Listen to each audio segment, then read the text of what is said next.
Hey guys, welcome to my channel অন্য ভিএস। তোমরা কেমন আছো? আশা করি সকলে ভালো আছো। সবাইকে দিলাম গুড মর্নিং।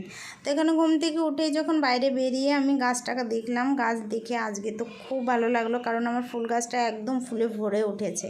ঘুম থেকে উঠে আগে গাছটাকে জল দিই, একটু জল কম হলে এই রোদে নাও ও ঢলে পড়ে একদম, তার জন্য আগে গাছটাকে খুব ভালো করে জল দিই, তারপর বাকি কাজটা করি। এখানে বাবু উঠে পড়েছে আমার সঙ্গে, খুব সকাল সকাল আজকে উঠেছে। আজ নয়, রোজই আমার সঙ্গে খুব সকাল সকাল উঠে পড়ে। তো ব্লগটা আমি চালু করলাম আজ 9টা থেকে। তো এখানে উঠেছে, ওকে আগে ফ্রেশ করিয়ে দিলাম, জামা কাপড় পরিয়ে দিলাম, তারপর হচ্ছে খাবার খাওয়াতে হবে, আর আমরা করে নেব চা খেয়ে দিয়ে আমার দুপুরে রান্নাটাও তো করতে হবে, বেলা অনেকটাই হয়ে গেছে। তো এখানে আমি রান্না বসিয়ে দেবো। রাইসটা আগে ওয়াশ করে নিলাম, তারপর হচ্ছে এখানে আমি জল দিয়ে দেবো। জলটা আমি মেপে দেবো, কারণ আমি ভাতের থেকে না মার ফেলি না। তো ওই জলটা টানিয়ে ভাতটা করে নিই, সেহেতু আমি আঙুল মেপে দিই, যাতে বেশি না হয়ে যায়, কম না হয়ে যায়। তার জন্য আঙুলটা মেপেই জল দিই। তো এখানে আমি ভাত বসিয়ে দিলাম, আর এটা ভিজিয়েছিলাম বাটা না, রাতে একটু ঘুগনি করব নিরামিষ। আর এক পাশে আমি বসিয়ে দেব ডাল, কুকারে ডালটা ছিটি দেবে, এর মাঝে আমি কেটে নেব টমেটো। আজ টমেটোর চাটনি করব আর ডাল করব। খুব একটা রান্না নয়, একদম সাদা সিম্পল রান্না করব। আজ যেহেতু ননভেজ খাই না, আর মেন কথা হচ্ছে ওর পাপা ঘরে না থাকলে আমরা খুব একটা রান্না করি না, হালকা পাতলাই রান্না করে খাই। ও পাপা থাকলে অনেক রকমের রান্না হয়। এখানে ডালটাও ছিটি হয়ে গেছে, হাওয়া বেরোচ্ছে, তক আমি করে নেব হচ্ছে টমেটোর চাটনিটা। তো এখানে দুঃখের বিষয় যেটা হলো, সেটা টমেটো কড়াইটা গরম হয়ে গেছে, আমি তাড়াতাড়ি করে সর্ষেটা ডাল থেকে সমস্ত সর্ষেগুলো পড়ে গেল।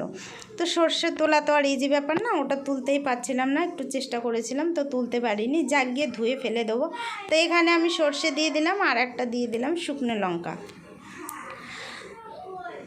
লঙ্কা দিয়ে দিলাম, একটু লাল লাল করে। টমেটোটাও আমি দিয়ে দেবো এবার। তো আমরা যেটা হচ্ছে টমেটোর মধ্যে না চিনি দিই না, অনেকে চিনি দিয়ে চাটনি করে খায়, এটা আলাদা টেস্ট। আর এটা করব হচ্ছে লঙ্কার লবণ দিয়ে ঝাল ঝাল করে, এটাও ভালো লাগে খেতে, গরমের মধ্যে একটু টকটক খেতেই ভালো লাগে। তো লবণ দিয়ে একটু ঢেকে দিয়েছিলাম, আর হয়ে এসেছে প্রায়। টমেটোটা হয়ে গেলে আমি এখানে ডালটাও তড়কা মেরে দেবো এক পাশে, তো হয়ে যাবে। ঝটপট করে রান্না করে নিলাম, কারণ বেলা অনেকটাই হয়ে গেছে। দেখো আমার টমেটোটা কত সুন্দর কালার হয়েছে। রান্নার মাঝে মনে পড়েছে বাবুকে জল খাওয়াতে হবে, তো 1 গ্লাস জল আগে ওকে দৌড়ে খাওয়াতে গেলাম। আর এখানে ডালটাও আমি তড়কা দিয়ে দিলাম। তো ডালটাও হয়ে গেছে প্রায় আমার। আর বাবুকেও চান করে দিলাম, ওরও খিদে পেয়ে গেছে, দুপুরে খাবার খাওয়াতে হবে। তো এখানে দুধও গরম করে নিলাম, আর তারপর বাবুকে আগে খাইয়ে দিলাম। বাবু খেয়ে দিয়ে একটু খেলা করছে, এরপরে আমরা বসলাম লাঞ্চ করতে। তো এখানে লাঞ্চে ওই যে বললাম আমি করেছিলাম ভাত, আর করেছিলাম ডাল, আর করেছিলাম টমেটো ভাজি, আর করেছিলাম হচ্ছে পাঁপড় ভাজি। তো এটা দিয়ে খেয়ে নিয়েছিলাম। বাকি অনেকটা সময় তো আবার তোমাদের কাছে আসতেও পারিনি তোমাদের সঙ্গে।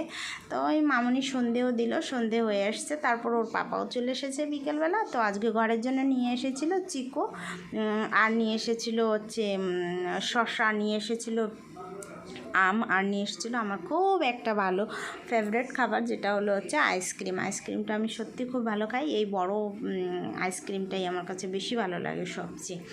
তো আইসক্রিমটা এই খাচ্ছিলাম, খুব মজাও লেগেছিল খেতে। আর এই দুপুরে এটা রাতে ডিনার করে বেরিয়েছে।